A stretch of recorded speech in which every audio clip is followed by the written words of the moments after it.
Y'all want to see something cheesy?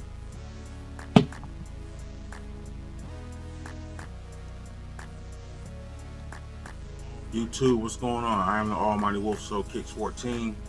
Welcome back to my channel. Today we have a pickup courtesy of the Nike app. So without being too pedantic, without being too loquacious, let's get right into the action.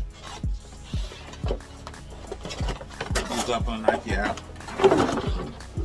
Like most shoes that aren't retros, they're sitting like ducks. Early in the year, when they were rolling out the Chicago Air Jordan 1 is going to come back and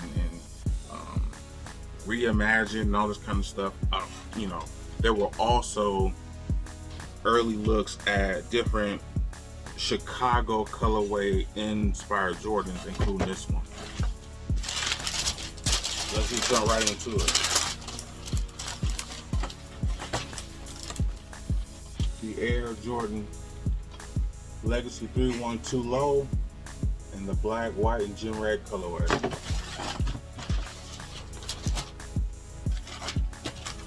Bam. Now, before everybody getting their feeling to start saying how these are trash and all that good stuff, that's cool. That's your opinion. But I have a small theory about what actually makes up this shoe. So we know, of course, this is the Air Jordan 1, the Air Jordan 3, and the Alpha Force 2. Alright? The first thing I noticed when I took a look at them in the Nike outlet store was how soft the toe cap red leather is. Almost like what we desire on the retros. If I could think of an Air Jordan 1 that has released this year that has that same type of softness, I would say maybe the Brotherhoods. But this is my theory. The toe cap is a preview of what to expect on the Chicago reimagined high OGs that are set to drop in October of this year. I hope I can get my hands on them. If not, what really can you do?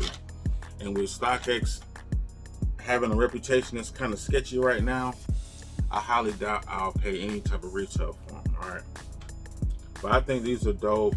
This is a great addition to my personal sneaker collection.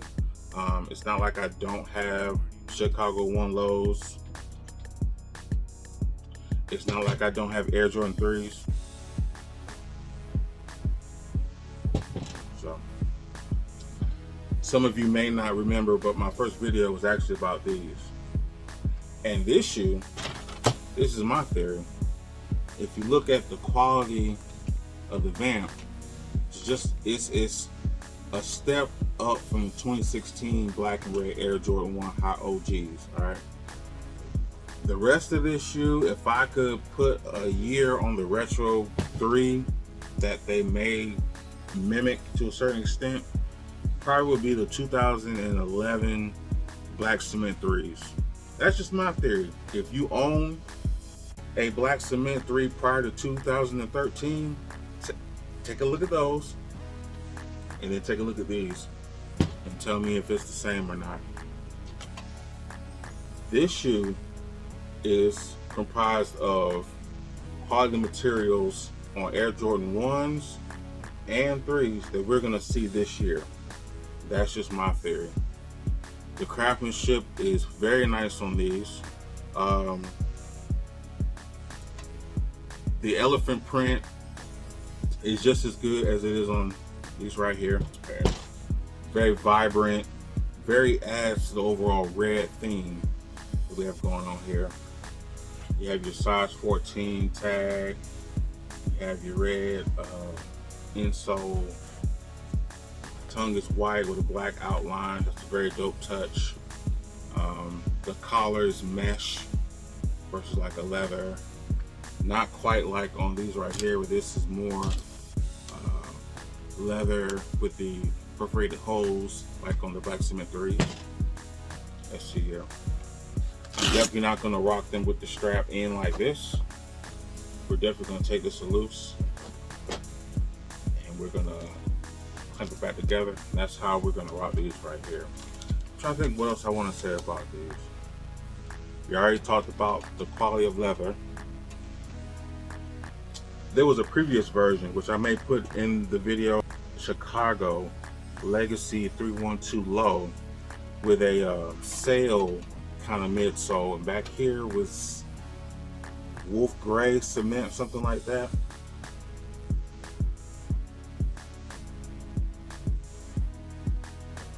My theory on those is those were probably the Chicago 1 lows from 2015 mixed with probably like a 2004 white cement 3. Just if you have that type of collection, go back and look at your 3s and look at your 1s and see if these shoes have similar attributes. I think that's a dope touch. Now, as far as these being Don C or not Don C, at this point it doesn't matter. I do think that Don C definitely put it in someone's head at Jordan Brand that they can create this type of monster right here, and it could give off a very 1988 vibe. Something I said previously about these right here. I mean, this is definitely 1988. And my same complaint remains, you know, this should be Nike Air, since the Air Jordan 3 on the heel back in those times did not have a Jumpman. That was not even thought of until like the 2000s, if I'm not mistaken. We should have got the Nike Air on this, but you know, beggars can't be choosers, right? This is a very dope colorway. I may do it on foot, I may not. Let's look at the other shoe, and then we're gonna wrap this up. I don't see too many flaws. They did a great job with the paint job on the midsole, having everything connect with minimum glue stains. What do you guys think about these?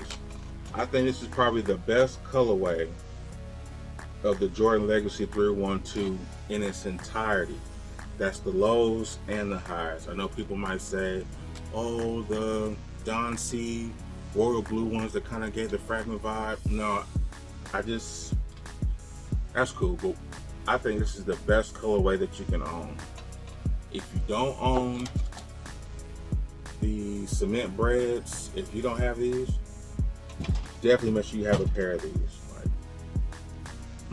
Like, they used a nice grade of leather around this entire section. So probably about from the arch around your toes and back around to this section right here. This is all very soft, workable leather.